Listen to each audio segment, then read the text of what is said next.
Right edge. Hi, this is the blind man handyman, and Near right edge. showing you the excavator I was working on. This is a 5-ton mini excavator.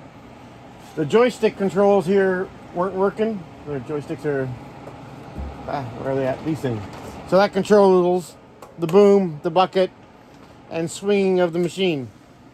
These here levers, they control track movement, so forward and reverse, and then there's the blade function is somewhere behind here.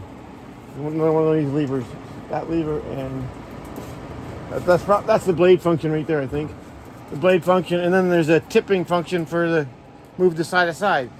So what happened? We had no function. But when you look down here, this is a pressure gauge, and this is where the pilot stuff all runs. So the pilot valve, if you look at it, there's all these different lines coming up here, but this line here, so there's a whole bunch of lines back here, and this is the pressure side is on the one side over here, and then this is on the other side is the return. So the pressure side, it came up here, and then what happens, it goes up to some of these controls, but then it come over here to this here, and then it branched off and then went up to the joysticks, and this is where the problem was. It was plugged up for some of it in here because they teed off. So that's where it all comes from, and it tees off there to go to the track motion and to the blade and other things, but all the joysticks come up and they bleed off of here. So we took all these lines off and went to all these solenoids, or shuttle valves. So the valves are here.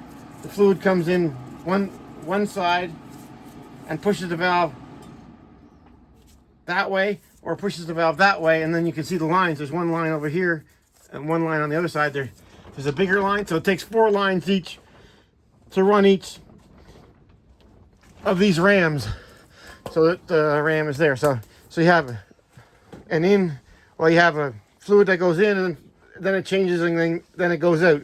So as you push fluid in this one, it extends the ram, and then if you push fluid in this one here, it pulls the ram in.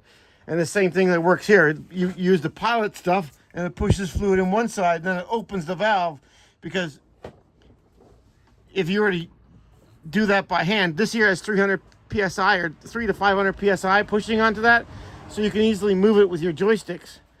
Otherwise, you'd be pushing at 2,000 psi or more, trying to push these big valves, and you'd probably need a lot bigger levers to push it. So this is how you can operate it right nice and smooth. So we've got all the controls working again now, all the valves. We've changed all of the O-rings. Show you what the little O-rings look like. Oh no, I think we ran out of them. Yeah, we did. So probably some little O-rings somewhere. Yeah, we used like 40 little O-rings or whatever because we had so many lines to change. Let me show you what it looks like in here. Maybe it'd be a better look. Not sure. But you can see these are all solenoids. They're all stacked on top of each other. So the fluid comes in, and then it gets distributed through. This is like a distribution for all the motions of the machine, and then all the hoses. Oh, yeah, just figure to show it to you, and you can look over here.